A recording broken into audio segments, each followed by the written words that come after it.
Ecology and ecosystem. An ecosystem is a combination of all living and non-living things that exist in an environment.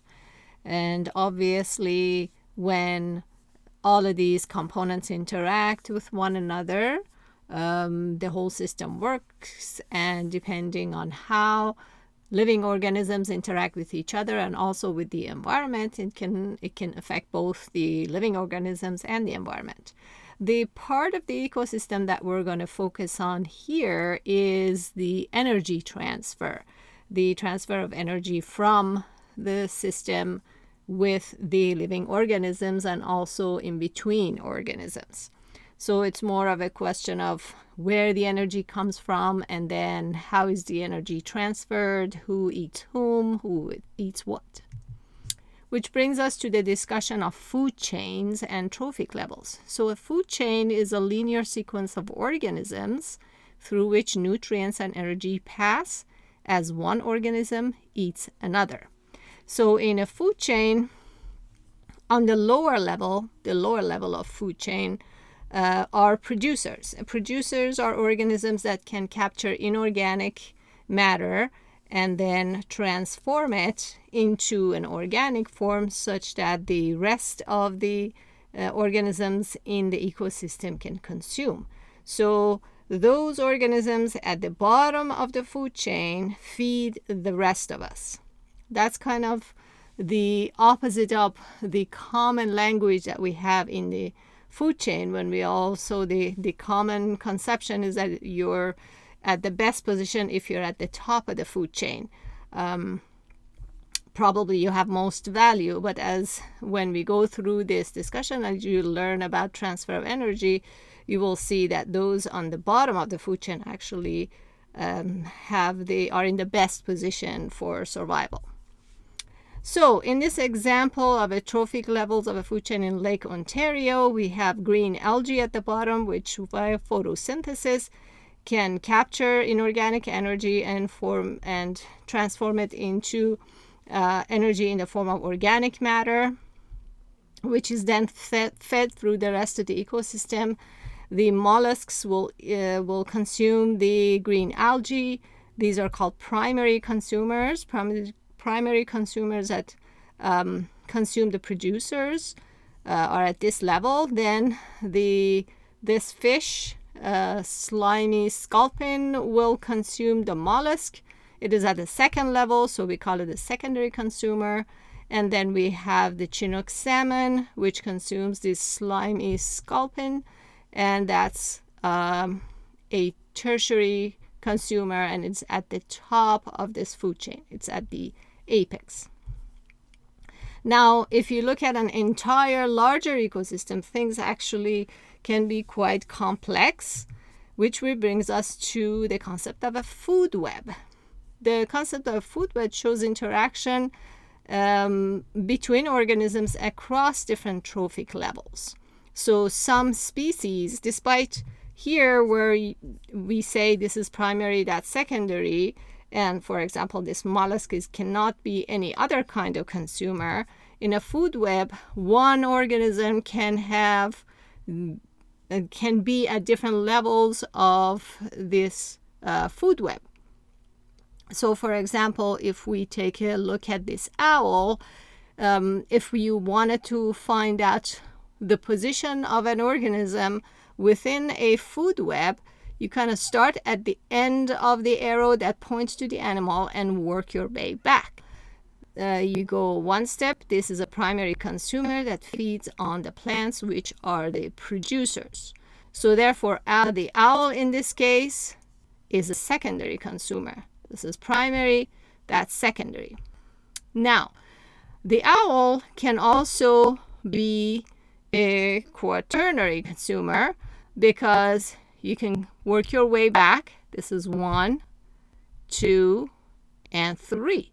So this is a primary consumer, secondary consumer, tertiary consumer. The owl is a quaternary consumer. So this owl can be both a secondary consumer and a quaternary consumer. So if you work your way back from the end of the arrow, you can find out the level that each of these organisms occupy. Now you can see on the bottom these organisms in the end, and also you see the fungi here. These are called decomposers, and decomposers play a very important role in an ecosystem, and that is breaking down complex material, complex organic material into their simpler forms and make them available for the producers to work them back into the rest of the system, because we have limited supply of organic matter on Earth, and if it wasn't for the work of these decomposers, then we would run out of primary ingredients for the producers to later on build those organic matter. So I invite you to go through this exercise. Each of these animals and plants or insects, each of these insects are labeled with a letter. So work your way back on this food web and see if you can find their position. Of course, this P is the plants here, and these are at the bottom level. So, how do organisms in the primary level acquire energy? There are those who are at a position who can fix carbon from the atmosphere and turn it into chemical energy for the rest of us are called autotrophs. So producers are autotrophs, and the rest of us who consume what they produce are heterotrophs. Okay, so now we're getting to the discussion of why it is that being at the bottom of the food chain as a producer is a better place to be. Well, that's because the amount of energy that is available on the bottom of the food chain is vastly more abundant. So you're looking at the energy content at different trophic levels. We have the producers, primary consumers, secondary consumers, and tertiary consumers. And you can see the amount of energy in the producer stage is much, much higher. And as you go up the food chain, the amount of available energy drastically is decreased. So why does the amount of energy decrease as we go up the trophic level? Well, it's because of what you learned about the second law of thermodynamics. Every time energy is transformed from one form to another, part of the energy is lost. So in this ecosystem, we have the producers down here.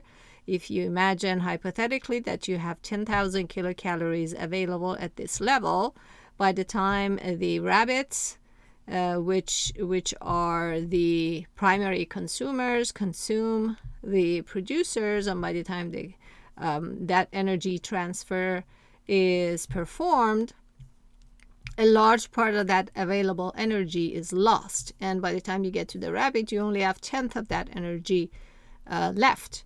The same thing happens when the snake consumes the rabbit and when the eagle consumes the snake. So the organism that is on top of the food chain actually has the disadvantage of having the least amount of energy available to it. And this is why I mentioned earlier that it's actually contrary to common belief. Most of the value is provided by the organisms at the bottom of the food chain. Those at the top of the food chain are actually at the most disadvantage. And this is also why it is more sustainable, and in terms of energy conservation and conservation of resources, it is better to consume as human beings a source of energy that is closer to the bottom of the food chain, because that's the most available amount of energy. So what happens in our society is we tend to eat a lot of meat. So for example, the cattle industry, They grow a lot of cows, and believe it or not, 70% of the land under agriculture in the United States is used to feed cows, so that they can be used to feed us. Now, if you can imagine, if you remove that layer of cows out of the way, that all of that land that is used to feed the cows so that they can feed us, all of that land can be used to feed human beings. So it is more sustainable to have a plant-based diet. And also having a plant-based diet, it's better for the environment. It doesn't contribute so much to global warming, because raising cattle and the cattle itself are a huge source of methane gas that contributes to global warming. Here's an image that basically illustrates the same thing. This is an ecosystem. The energy is coming from the sun, captured by the producers, and then the energy is then captured by primary consumer and secondary consumer. And every time energy changes hands, some of that energy is lost.